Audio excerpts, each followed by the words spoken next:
Welcome to Mahali's Academy. Thermal Engineering. Unit 1. Fundamentals of Thermodynamics.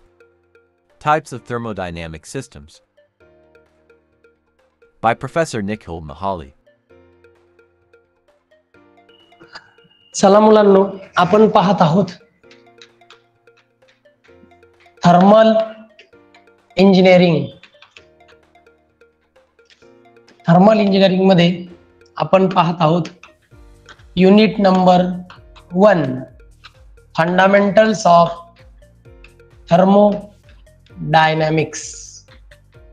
Okay, यामध्ये last लेक्चरच्या topic पर्यंत आपण आलो होतो की क्लासिफिकेशन ऑफ थर्मोडायनॅमिक सिस्टीम. तर थर्मोडायनॅमिक सिस्टीमचे 3 टाइप्स पडतात. 3 types of thermodynamic system. Thermodynamic सिस्टीमचे 3 टाइप्स.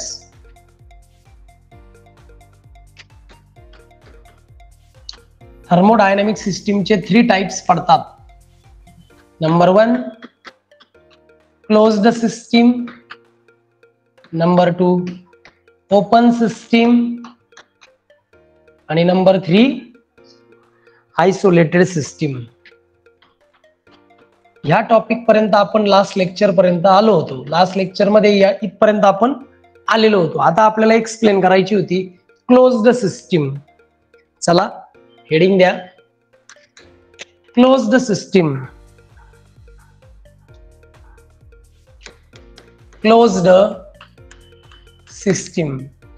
चला प्रथम डेफिनेशन लिहून घेऊ, मग समजून घेऊ. द सिस्टीम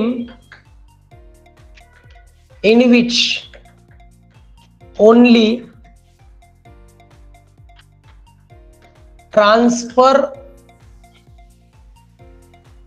of energy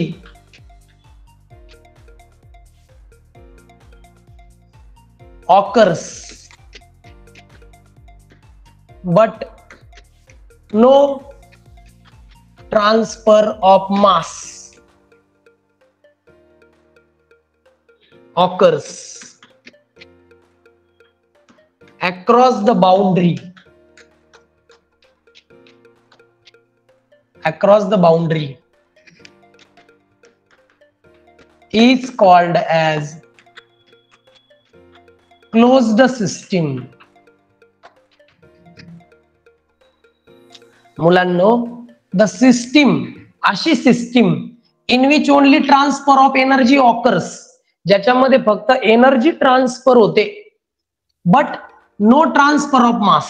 पण मास मात्र ट्रान्सफर होत नाही. एनर्जी ट्रान्सफर होते पण मास मात्र ट्रान्सफर होत नाही. याला म्हणतात क्लोज्ड सिस्टीम. फॉर एक्झाम्पल, एखादं पाण्याने भरलेलं पातेलं आहे, त्याला मी खालून हीट प्रोव्हाइड करतोय आणि त्या पातेल्याच्या वरती मी झाकण ठेवलंय. हीट एनर्जी तर बाहेर जाईल झाकण ठेवला जरी असलं तरी, परंतु जे वॉटरचे ड्रॉपलेट्स आहेत त्याची जरी स्टीम झाली तरी सुद्धा ती स्टीम बाहेर जाणार, कारण तुम्ही झाकण ठेवलंय. म्हणजे या केसमध्ये जरी तुम्ही त्याला हीट प्रोव्हाइड करताय तरी पण फक्त हीट एनर्जी बाहेर जाते पातेल्याच्या, त्या सिस्टीमच्या, फक्त मास बाहेर जाणार नाही. त्याला म्हणतात क्लोज्ड सिस्टीम, ज्यामध्ये एनर्जी तर ट्रान्सफर होते बट मास ट्रान्सफर होत नाही. अक्रॉस द बाउंड्री, बाउंड्रीच्या बाहेर मास ट्रान्सफर होत नाही पण एनर्जी ट्रान्सफर होते. याला म्हणतात क्लोज्ड सिस्टीम. मी जे एक्झाम्पल लिहिलं तेच इथं सांगणार आहे. अगोदर एक्झाम्पल लिहून घेऊ. Piston and cylinder without valve. Piston and cylinder without valve. Piston आणि सिलेंडर ज्याला व्हॅल्व प्रोव्हाइड केलेला नाही त्यामध्ये सेम होतं. Number 2 boiling of water in a closed vessel. मी जे सांगितलं तेच सेकंड एक्झाम्पल आहे पहा. म्हणजे एक क्लोज व्हेसल घ्यायचं आणि त्याच्यामध्ये पाणी ठेवून तापवायचं, बरोबर ना. तर एनर्जी बाहेर जाईल परंतु मास बाहेर जाणार नाही. आणि third one refrigeration system. Refrigeration system जसं एसी मध्ये पण तेच होतं ना, फक्त एनर्जी आतली बाहेरची आत होते, पण आतलं मास बाहेर जात. म्हणजे हे 3 एक्झाम्पल आहे क्लोज सिस्टीमचे. तुम्ही म्हटले सर जरा फिगरच्या माध्यमातून सांगता का, लिहून झालं का? होऊ शकतं ना कुकर, पण क्लोज व्हेसल कोणतंही जे क्लोज आहे, एनर्जी बाहेर जाईल, बाहेरचं मास किंवा आतलं मास बाहेर होत जात नाही किंवा आत येत नाही. चला फिगर ड्रॉ करूया. इकडे पहा, this is a vessel.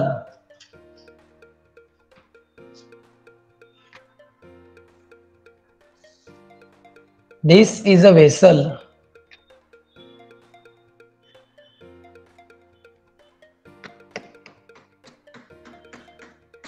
Okay. आणि आता बाळांनो या ठिकाणी आहे गॅस.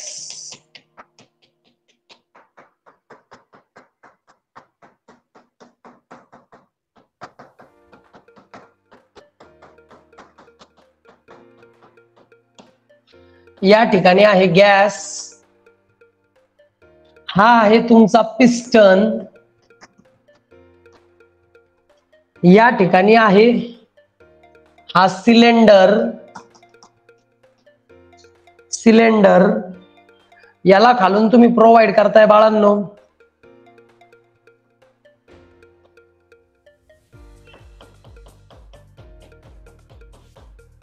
हा बर्नर आहे, त्याला तुम्ही खालून प्रोव्हाइड करताय हीट. ओके.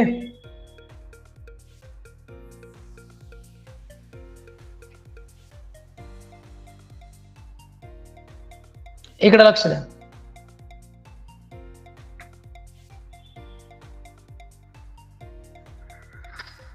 आणि ही काय आहे तुमच्या सिस्टीमची बाउंड्री. ही झाली बाउंड्री. आता हे सिस्टीम थर्मोडायनामिक सिस्टीम, त्याची बाउंड्री जी इमॅजिनरी आहे आणि बाउंड्रीच्या बाहेर आहे सराउंडिंग, आणि सगळं ज्याच्यात आहे ते आहे युनिव्हर्स. इथपर्यंत क्लिअर? खालून तुम्ही हीट एनर्जी प्रोव्हाइड केली या सिलेंडरला. सिलेंडरच्या आत होता गॅस, इथे लावलेला आहे पिस्टन. ओके. आता जरी तुम्ही याला हीट प्रोव्हाइड करताय गॅसला, तर हीट एनर्जी बाहेर जाईल. वरतून बंद असल्यामुळं, क्लोज असल्यामुळं, पिस्टननी क्लोज केलं ना या भागाला, त्यामुळे हीट एनर्जी बाहेर जाईल, परंतु काय बाहेर जाणार नाही? गॅस बाहेर जाईल का? म्हणजे मास बाहेर जाणार नाही, पण एनर्जी मात्र बाहेर जाईल बाउंड्रीच्या. याला म्हणतात closed system. This is a example of closed system. हे जे आहे ना पिस्टन आणि सिलेंडर विदाउट व्हॅल्व, ते हे. कोणाला काही शंका?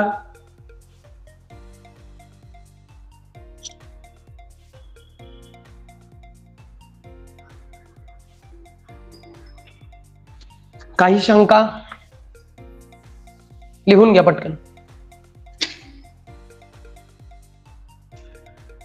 चला बाळांनो, अशी होती क्लोज सिस्टीम ज्यामध्ये एनर्जी ट्रान्सफर होते पण मास ट्रान्सफर होत नाही. त्याचं हे एक्झाम्पल सिलेंडर आणि पिस्टन. एनर्जी बाहेर जाऊ शकते या बाउंड्रीच्या, बट गॅस बाहेर जाऊ शकत नाही, मास बाहेर जाऊ शकत नाही. आता सेकंड टाइप आहे थर्मोडायनामिक सिस्टीमचा, open system. Open system, the system in which transfer of energy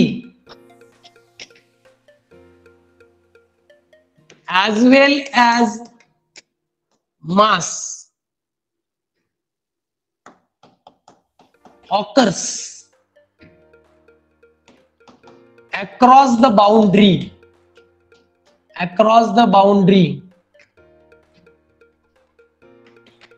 is called as open system, open thermodynamic system. आता मुलांनो, अशी सिस्टीम ज्यामध्ये एनर्जी तर ट्रान्सफर होतेच, पण मास सुद्धा ट्रान्सफर होतं अक्रॉस द बाउंड्री.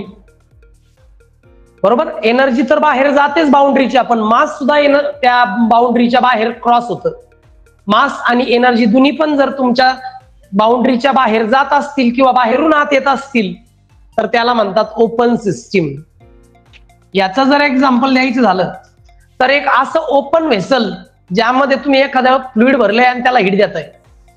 मग पातीलं घ्या, त्यात पाणी टाका, फक्त यावेळेस वरून झाकण ठेवू नका.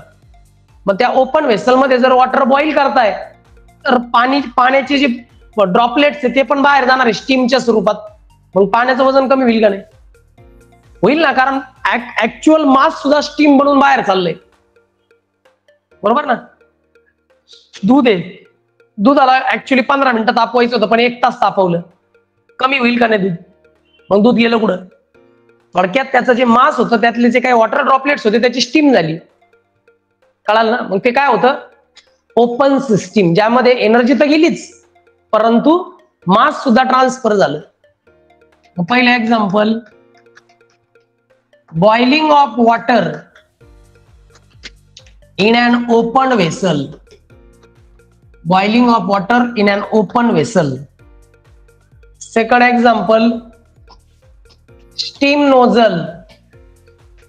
Third example, steam turbine. हे असे एक्झाम्पल आहे ज्यामध्ये बाळांनो मास आणि एनर्जी दोन्ही पण अक्रॉस द बाउंड्री ट्रान्सफर होतात. याला ओपन सिस्टीम म्हणतात. मग ओपन व्हेसल मध्ये जर वॉटर बॉईल करताय तर हीट तर ट्रान्सफर होईलच पण मास सुद्धा ट्रान्सफर होईल. You can draw the figure. This is our open vessel.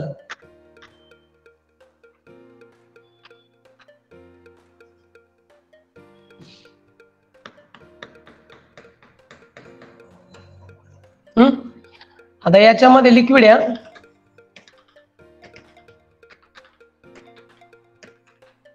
आता हे काय झालं? लिक्विड. ओके, हे काय झालं? Open vessel. Open vessel.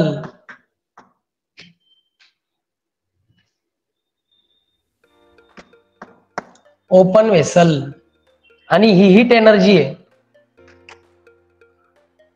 मला जर बाळांनो याची बाउंड्री ड्रॉ करायची आहे तर this is the boundary of the system.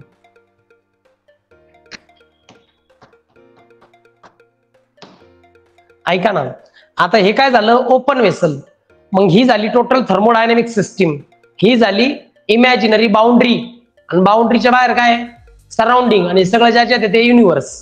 कळालं?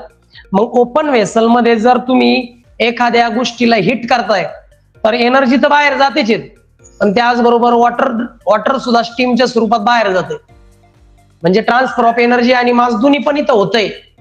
म्हणून it is a open thermodynamic system. काय डाऊट? कळालं? घेऊ नेक्स्ट. नेक्स्ट वन आहे बाळांनो,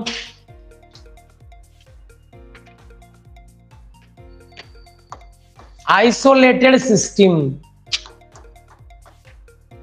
Isolated system. The thermodynamic system in which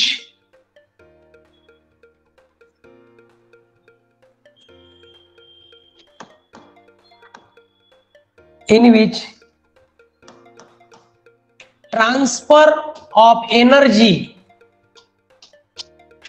as well as mass cannot occur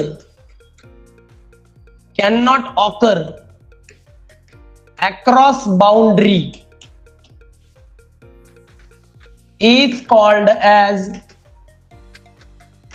isolated system. is called as isolated system. मुलांनो, अशी thermodynamic system ज्यामध्ये transfer of energy आणि मास दोन्ही पण होत नाही. म्हणजे एनर्जी बाहेर जात नाही आणि मास सुद्धा बाहेर जात नाही. एनर्जी आणि मास दोघांचं पण ट्रान्सफर होत नाही. थोडक्यात काहीच थर्मोडायनेमिक सिस्टीमच्या बाउंड्रीच्या बाहेर ना एनर्जी बाहेर जाते ना मास बाहेर जाते ना बाहेरची एनर्जी मास आत येते. म्हणजे एनर्जी आणि मास दोघांचाही ट्रान्सफर जर अक्रॉस बाउंड्री होत नसेल तर त्याला आयसोलेटेड सिस्टीम म्हणतात. कळालं का रे? एक्झाम्पल नंबर 1, आयसोलेटेड सिस्टीम मध्ये बघा, तुम्हाला ते माहिती आहे, T in a thermos flask. Thermos flask माहिती ना? सकाळी गरम असलेला चहा थर्मोस फ्लास्क मध्ये संध्याकाळपर्यंत गरम राहतो. का? कारण थर्मोस फ्लास्क मधून ना एनर्जी बाहेर जाते ना मास बाहेर जातो. ओके, काय doubt ray?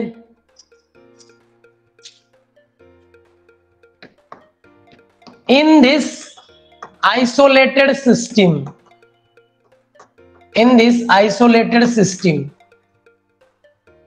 the heat and mass of the tea cannot cross the boundary of a thermos flask. जे थर्मोसचं भांड असतं त्यामध्ये जर तुम्ही चहा गरम करून ठेवला तर चहाची हीट सुद्धा बाहेर जाणार नाही आणि चहाचं मास सुद्धा बाहेर जाणार नाही. कुठलीच गोष्ट बाहेर जाऊ शकत नाही, कारण ती पूर्ण आयसोलेटेड सिस्टीम आहे. जेव्हा हीट म्हणजे थोडक्यात एनर्जी आणि मास हे जर तुमच्या बाउंड्रीला क्रॉस करू शकत नसतील तर त्याला म्हणतात आयसोलेटेड सिस्टीम. थर्मोस फ्लास्कची फिगर काढण्याची आवश्यकता नाही. थोडक्यात आता बघा बरं का, क्लोज्ड व्हेसल मध्ये जर तुम्ही एखादं लिक्विड बॉईल करताय तर एनर्जी बाहेर जाईल पण मास बाहेर जात नाही, त्याला म्हणायचं क्लोज्ड सिस्टीम. ओपन व्हेसल मध्ये वॉटर बॉईल करताय तर एनर्जी पण बाहेर जाते आणि मास पण बाहेर जातं स्टीमच्या स्वरूपात, याला ओपन सिस्टीम म्हणतात. आणि थर्मोस फ्लास्क मध्ये जर गरम पाणी ठेवलं किंवा गरम चहा ठेवला तर एनर्जी पण बाहेर जात नाही, मास पण बाहेर जात नाही बाउंड्रीच्या, त्याला म्हणतात isolated system. These are the 3 types of thermodynamic system. कोणाला काय डाऊट?